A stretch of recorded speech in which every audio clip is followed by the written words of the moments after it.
بسم اللہ الرحمن الرحیم الحمد للہ وکفی وسلام علی عبادہ الذین اصطفی اما بعد فاعوذ باللہ من الشیطان الرجیم بسم اللہ الرحمن الرحیم ولو انہم آمنوا واتقوا لمثوبۃ من عند اللہ خیر لو کانوا یعلمون۔ یہ سورہ بقرہ کی آیت نمبر 103 ہے۔ اللہ رب العزت کے ارشاد کا خلاصہ یہ ہے، اللہ رب العزت ارشاد فرماتے ہیں اور اس کے برعکس اگر وہ ایمان اور تقوی اختیار کرتے تو اللہ کے پاس سے ملنے والا ثواب یقیناً کہیں زیادہ بہتر ہوتا۔ کاش کہ ان کو اس بات کا بھی حقیقی علم ہو۔ اس سے پہلے جو آیت گزری ہے، آیت نمبر 101، آیت نمبر 102، ذرا ان آیتوں کو دھیان میں رکھیے۔ ان آیتوں کو دھیان میں رکھنے کے بعد اس آیت کا مطلب سمجھ میں آئے گا۔ اللہ رب العزت نے وہاں فرمایا تھا کہ یہودیوں نے یعنی بنی اسرائیل نے اللہ تعالیٰ کی کتاب کو پیٹھ پیچھے پھینک دیا اور وہ لوگ سحر، جادو، نجوم، گنڈے، تعویذ وغیرہ کے فتنوں میں پڑ گئے۔ اب یہاں یہ فرمایا کہ اگر وہ اللہ کے آخری پیغمبر یعنی محمد الرسول اللہ صلی اللہ علیہ وسلم اور اس کی آخری کتاب یعنی قرآن کریم پر ایمان لاتے اور ان فتنوں سے بچتے جن میں مبتلا ہیں تو ان کا اجر اللہ کے یہاں بہت بڑا تھا، لیکن یہ اپنی رذالت اور پست ہمتی کی وجہ سے علوم سفلیہ یعنی جادو کا علم ان کی دکانداری ہی کو بہت بڑی چیز سمجھتے تھے۔ انہیں کچھ اندازہ نہیں کہ اللہ کی کتاب پر ایمان اور اس کے بخشے ہوئے علم کا اجر و ثواب خدا کے یہاں کیا ہے۔ اللہ رب العزت یہی فرماتے ہیں لو کانوا یعلمون، کہ کاش اس بات کو وہ سمجھ لیتے۔ دیکھیے کبھی کبھی ایسا ہوتا ہے کہ ایک چھوٹی سی جو گمراہی ہوتی ہے وہ بڑی گمراہیوں کے دروازے کھول دیتی ہے، جیسے بنی اسرائیل کے ساتھ ہوا ہے۔ بسا اوقات ایک گمراہی یا کہہ لیجئے کہ بد عقیدگی بظاہر ایسا معلوم ہوتا ہے کہ بہت معمولی ہے وہ، لیکن وہ اپنے اندر اتنی گمراہیاں اور اتنی بد عقیدیاں چھپائے ہوئی ہوتی ہے کہ اس سے آدمی کے سارے دین و ایمان کی جو جڑیں ہوتی ہیں اکھڑ جاتی ہیں، اکھڑ کر رہ جاتی ہیں۔ یہود انہوں نے قرآن کی مخالفت کے جوش میں فرشتے جو اللہ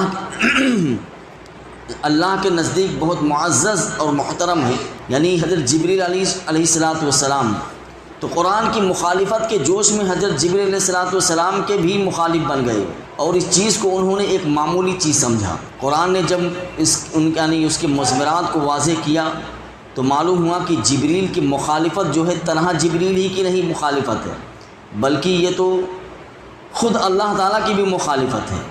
اور اس کے تمام فرشتوں کی مخالفت ہے، اس کے تمام رسولوں کی مخالفت ہے۔ پھر ساتھ ہی اس مخالفت کا ایک لازمی نتیجہ کو بھی واضح فرمایا کہ جو مذکورہ نتائج سے بھی زیادہ سنگین ہے، وہ یہ کہ جو لوگ ایسے کٹر کافر ہیں کہ اللہ اور ملائکہ اور انبیاء سب کے دشمن ہیں، تو بتائیے کہ اللہ ان کا دوست کیسے ہو سکتا ہے، کس طرح ہو سکتا ہے؟ اس وجہ سے لازماً ایسے کافروں کا اللہ بھی دشمن ہے۔ اب غور کیجئے کہ بات کہاں سے کہاں پہنچی۔ صرف یہودیوں نے قرآن کی مخالفت کی تھی، قرآن کی مخالفت کے جوش میں انہوں نے جبریل کو اپنا دشمن بنا لیا اور جبریل کے دشمن بنانے کے ساتھ ساتھ انبیاء کو بھی اور انبیاء کے ساتھ ساتھ خود اللہ رب العزت کو بھی اپنا دشمن بنا لیا، یعنی گمراہی میں مبتلا ہو گئے۔ ایک چھوٹی سی گمراہی بدعقیدگی نے کتنی بدعقیدیاں پیدا کر دی ہیں، کتنی گمراہیاں پیدا کر دی ہیں ان کے اندر۔ تو اللہ رب العزت اس آیت کے اندر فرماتے ہیں وَلَوْ أَنَّهُمْ آمَنُوا وَاتَّقَوْا لَمَثُوبَةٌ مِّنْ عِندِ اللَّهِ خَيْرٌ۔ دیکھیے قدرت نے یہ دستور بنایا ہے۔ دستور قدرت کا یہ ہے کہ ایمان اور تقوی یہ دو چیزیں ہیں کہ جو کوئی اپنی زندگی کو اپنے ایمان سے منور کرنا چاہتا ہے تو ان دو چیزوں سے وہ کر لیتا ہے، یعنی جس کی زندگی میں ایمان ہوگا اور ساتھ ساتھ تقوی بھی ہوگا تو اپنی زندگی کو ایمان اور تقوی کے نور سے وہ منور کر لیتا ہے اور اس ایمان کے ساتھ تقوی والی روش اختیار کر لیتا ہے تو اللہ رب العزت کے یہاں اس کا بہتر سے بہتر اس کو بدلہ ملتا ہے، یعنی اجر ملے گا۔ اور جو شخص چاہے اگر اس کے پاس ایمان نہ ہو، ایمان کی دولت نہ ہو اور تقوی نہ ہو اس کے پاس، تو چاہے وہ کتنا ہی بڑا کیوں نہ ہو، دنیا کا کتنا ہی بڑا آدمی کیوں نہ ہو، چاہے وہ کتنا حسین و جمیل کیوں نہ ہو، اور چاہے دنیا کا سب سے بڑا طاقتور آدمی کیوں نہ ہو، یعنی چاہے جتنا بڑا طاقتور ہو، لیکن اگر اس کے دل میں ایمان کی مضبوطی نہیں ہے یا اس کے دل میں ایمان نہیں ہے اور تقوی کا نور نہیں ہے، تو اللہ کے پاس اس کا کوئی اجر نہیں ہے، یعنی اللہ کے پاس کوئی صلہ نہیں پائے گا۔ ایمان اور تقوی جو ہے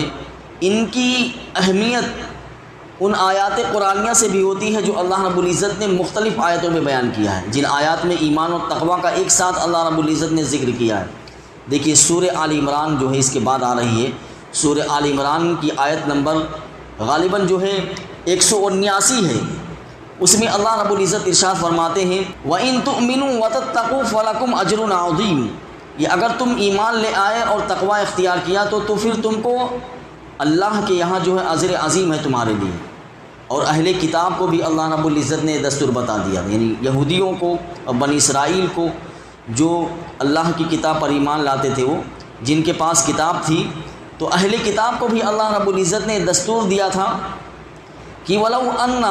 أَهْلَ الْكِتَابِ آمَنُوا وَاتَّقَوْا لَكَفَّرْنَا عَنْهُمْ سَيِّئَاتِهِمْ۔ اللہ رب العزت نے یہ فرمایا کہ یہ سورہ مائدہ کی آیت ہے، اللہ رب العزت اس میں فرماتے ہیں کہ اگر یہ اہل کتاب ایمان لے آئے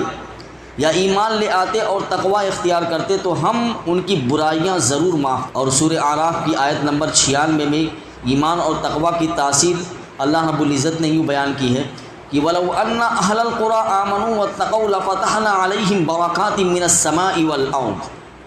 کہ اگر ان بستیوں کے رہنے والے ایمان لاتے اور تقوی اختیار کر لیتے تو ہم ان پر آسمان و زمین کی برکتیں کھول دیتے۔ تو ان آیت سے پتہ چلا کہ ایمان اور تقوی یہ بہت ہی اہم چیز ہے، ایمان اور تقوی کے بغیر اللہ کے یہاں کوئی بھی صلہ انسان کو نہیں مل سکتا ہے۔ اللہ رب العزت سے دعا فرمائے کہ اللہ رب العزت ہم کو ایمان اور تقوی والی زندگی نصیب فرمائے۔